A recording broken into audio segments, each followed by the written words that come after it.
জসিম, এখন তোমার কি অবস্থা বলো? আছে কোনো রকম। সোরিয়াসিসটা কেমন আছে? তোমার রোগ, এই চর্মরোগ, এটা কেমন? আপাতত কিচ্ছু লাইন হয়েছে আর আচ্ছা, কোথায় কোথায় ছিল? প্যাডে আর কোথায়? আর ইয়ে এই যে আপনার হুম, আর কোথায়? এই যে আর কোথায়? আর কোনো হাতে আর ও কোথায়? এই যে হাতে আর কোথায়? আর কোনো না আরে আছে পেট, ঘাড়ে নাই? না, ওই মেয়ে আসিল গ্যারান্টিতে আসিল তো এগুলো বলো না কেন? আর পিঠে আছে না? না। কি পিঠে নাকি? এই যে পিঠে, যে পিঠে, এগুলো কি এই যে এখানে ছিল না? ও আচ্ছা আচ্ছা। আরে বেকুব। ও গ্যারান্টিতেও আসিল। আচ্ছা, পেটের পেটের নাভির নিচে তো ছিল অনেকগুলো। যাই হোক, ছেলেটি খুবই ব্যাড টাইপ অফ সোরিয়াসে ছিল, যা বলার মতো না, বলার মতো না। খুবই খারাপ অবস্থা ছিল।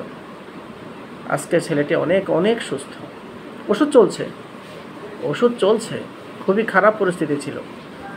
তো আজকে আমি তাকে ওষুধ করব। আমি তাকে দিয়েছিলাম মার্কুরিয়াস সলিবিলিস। ছেলেটি এখন মার্কুরিয়াস সলিবিলিস,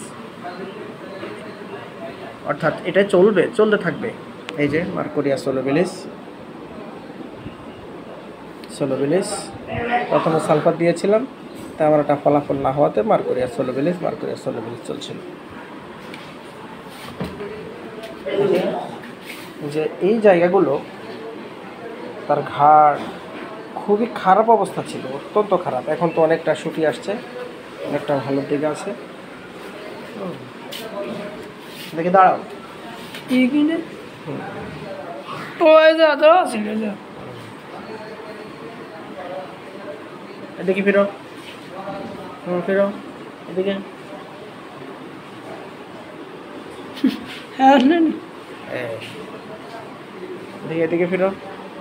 এগুলো খুব খারাপ অবস্থা ছিল, যে এখন এগুলো অনেকটা ভালোর দিকে আছে।